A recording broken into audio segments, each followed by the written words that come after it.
سچا واقعہ حضور نے اپنے صحابہ کو سنایا۔ 3 آدمی سفر کے لیے روانہ ہوئے، یہاں تک کہ ان کو رات پڑ گئی، تو ایک غار کے اندر وہ داخل ہوئے رات گزارنے کے لیے۔ آندھی چلی، بارش آئی، تو اوپر سے ایک پتھر لڑکا اور وہ غار کے دروازے پہ آ کے گر گیا، اور اتنا بھاری اور بڑا پتھر تھا کہ اس نے غار کا دروازہ بند کر دیا۔ انہوں نے آپس میں بات کی اور کہا، تم اس غار میں پھنس گئے ہو، اب یہاں سے نکل نہیں سکتے مگر یہ کہ تمہارے وہ عمل جو محض اللہ کی رضا کے لیے تم نے کیے ہیں، ان اعمال کا وسیلہ دے کے اللہ سے دعا مانگو۔ ان میں سے ایک آدمی نے کہا، اللہ میرے ماں باپ بوڑھے تھے، اور میں جب بھی بکریاں چرا کر کے آتا تو میں دودھ دو کر کے سب سے پہلے اپنی ماں کو اور اپنے باپ کو پیش کرتا۔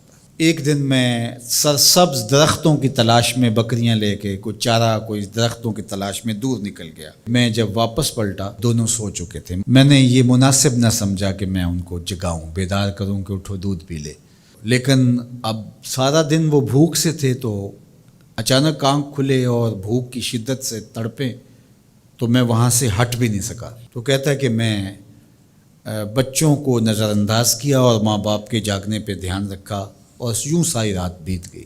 میرے ماں باپ فجر کے وقت جب اٹھے، وہ دودھ ان کو پیش کیا۔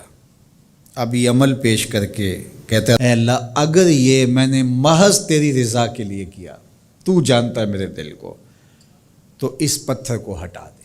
تو پتھر تھوڑا سا سرک گیا، لیکن اتنا نہیں تھا کہ وہاں سے یہ باہر نکل سکے۔ اب دوسرے کی باری آئی، اس نے کہا، اے اللہ، میرے چچا کی ایک بیٹی تھی جو مجھے بہت زیادہ محبوب تھی، مرد عورت کے ساتھ جتنی محبت کرتا ہے اس طرح میرا اس کی طرف رجحان قلب تھا، تو میں نے اس کو اپنی خواہش کی تکمیل کے لیے کئی بار کہا، لیکن اس نے کہا کہ یہ نہیں ہو سکتا۔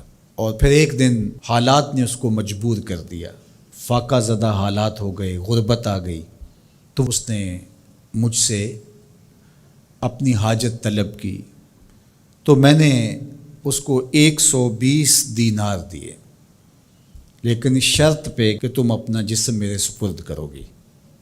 اب مجبوری سے اس نے کہا ٹھیک ہے، لیکن میں نے دیکھا کہ اس کا وجود اللہ کے خوف سے کانپ رہا تھا، اور مجھے کہنے لگی، اتق اللہ، اللہ سے ڈر، اور اس کی حدوں کو نہ توڑ۔ میری خواہشات تو پگلی تھیں، آرزوئیں تو بےتاب تھیں، اور میں اس کی قیمت بھی ادا کر چکا تھا، لیکن اس کا یہ جملہ کہ اللہ سے ڈر، تو میں نے تیرے سے ڈر کے اس کو چھوڑ دیا، اور جو اس کو میں نے 120 دینار دیے تھے وہ بھی اس کے پاس رہنے دیے۔ اللہ، میرے اس مخفی عمل کو تو ہی جانتا ہے، تو اگر میں نے تیری رضا کے لیے ایسا کیا تو اس پتھر کو ہٹا دے۔ تو پتھر تھوڑا سا ہٹ گیا، سوراخ تو زیادہ ہو گیا، لیکن ابھی بھی وہاں سے گزرنا ممکن نہیں تھا۔ اب تیسرے نے کہا، اے اللہ، میں مزدوروں سے کام لے رہا تھا اور ان کی مزدوری میں نے دے دی، ایک مزدور بتائے بغیر چلا گیا، تو میں نے کیا کیا کہ اس کے مزدوری کے پیسے کاروبار میں لگا دیے، کاروبار میں برکت ہوئی، اور بہت زیادہ وہ کاروبار جو اس کی مزدوری سے شروع کیا گیا تھا پھیل گیا۔ تھوڑی سی مزدوری تھی لیکن کاروبار بہت پھیل گیا۔ اب میں اس کے اندر کچھ ایک آنا ٹگا نہیں لیا۔ ایک عرصے کے بعد وہ شخص آیا، اس نے کہا، مجھے میری مزدوری دے۔ تو میں نے کہا، یہ بکریاں، یہ بھیڑیں، یہ اونٹ، یہ غلام، یہ نوکر چاکر، یہ سب کچھ ہے، یہ تیری مزدوری ہے۔ تو اس نے کہا، میرے ساتھ مذاق نہ کر، وہ میں تو مزدوری کے وہ چند جو لینے آیا ہوں، اور آپ کہتے ہیں یہ سب کچھ تیرا ہے۔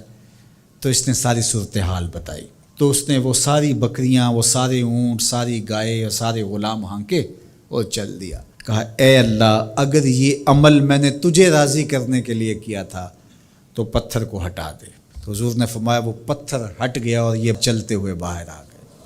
جب اللہ کی رضا کے لیے کام کیے تو مشکلوں سے نکلنے کے راستے ملتے۔ ایک روایت میں آتا ہے، جو آسانی کے وقت اللہ کو فراموش نہیں کرتا، اوکھے ویلے اللہ اس کو فراموش نہیں کرتا۔ ہم تو کسی مصیبت میں پھنسے تو چالاکیاں کرتے ہیں، کوئی چالاکی، کوئی مکر کہ اس سے نکلیں، تو مصیبت میں پھنسیں تو دعا کے لیے ہاتھ پھیلا لیں اور اچھے اعمال کا اللہ کی بارگاہ میں وسیلہ پیش کریں۔ تو زندگی میں ایسا ذخیرہ اعمال کا جمع کرو کہ جب مشکل بنے تو ان اعمال کا وسیلہ پیش کر کے مشکلات سے نکلنے کا راستہ ملے۔